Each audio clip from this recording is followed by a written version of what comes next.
The Vanishing Path. Every evening, as the sun bled gold and crimson across the sky, the path appeared, a narrow, winding trail through the heart of blackthorn woods. No one knew where it truly led, only that those who took it never returned the same. Mara first heard of the path from old Silas, the village storyteller. "It grants you something," he had whispered. "But it takes something too." One evening, driven by the curiosity, Mara stood at the forest's edge.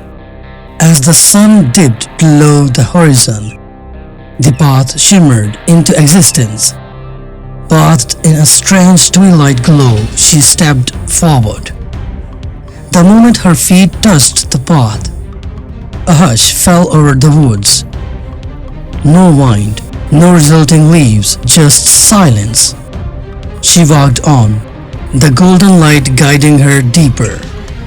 Shapes moved at the edges of her vision, shadows twisting unnaturally, figures darting between trees. Then the whispering began.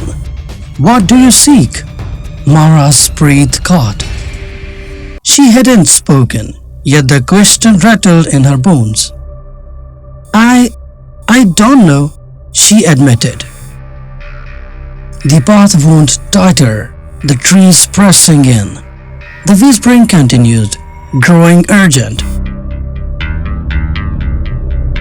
Every traveler leaves something behind.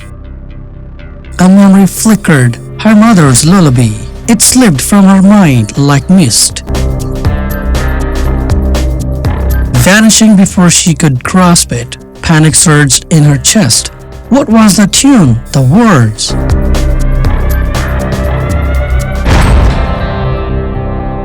A fair price, the whispers cooed. Mara broke into a run, desperate to escape. But the path stretched endlessly. Then, ahead a glow, a clearing. She burst through the trees and stumbled into her village. But something was wrong. Her home was the same, the streets unchanged. Yet, when she greeted the baker, he frowned. When she called her to friend, "Alric," he hesitated. Mara? His voice was very. I feel I like you. I know you, but..." Her heart pounded.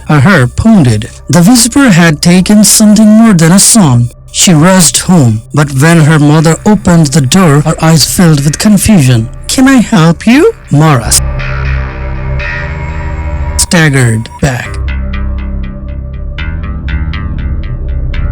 She had returned, but she was no longer remembered. The path had granted a journey, but it had taken her place in the world.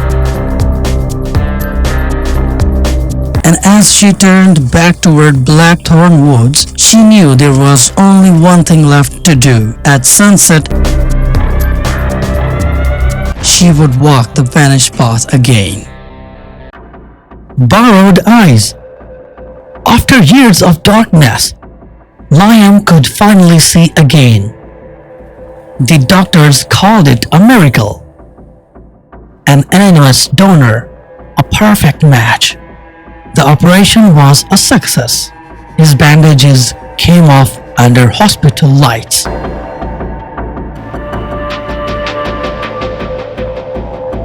And he blinked into the world like a newborn, but the world looked wrong.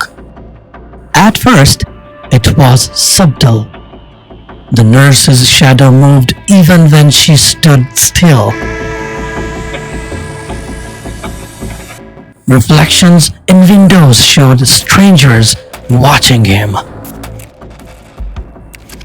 At home, the lights flickered whenever he passed a mirror. Then came the figures. They appeared at the edge of the vision, flickering, shadowy people with blurred faces. They followed others, stood behind them. Whispered things Liam couldn't quite hear.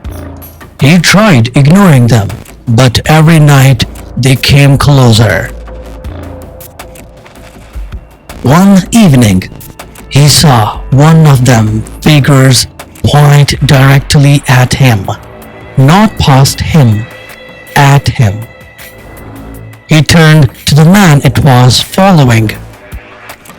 "Who are they?" Liam asked. The man looked startled. "You can see it too." They exchanged hurried words, met again in secret. The man, named Drew, had also received a transplant from the same donor. Together, they traced the surgery back to an underground clinic that had been shut down for harvesting organs for murderous victims. Their donor had been killed, and now it seemed he wasn't entirely gone. That night, Liam woke gasping. His reflection was smiling, not his smile. Through his new eyes, something was watching him before within. He blinked. The world flickered. And for a moment, he wasn't in his bedroom. He was standing over a body, a knife in his hand. Liam screamed, and in the mirror, his reflection didn't move. It just watched and smiled. Now, Liam wears sunglasses everywhere, avoids mirrors, but he knows it's only a matter of time, because borrowed eyes don't stay borrowed forever. Eventually, their owner wants them back.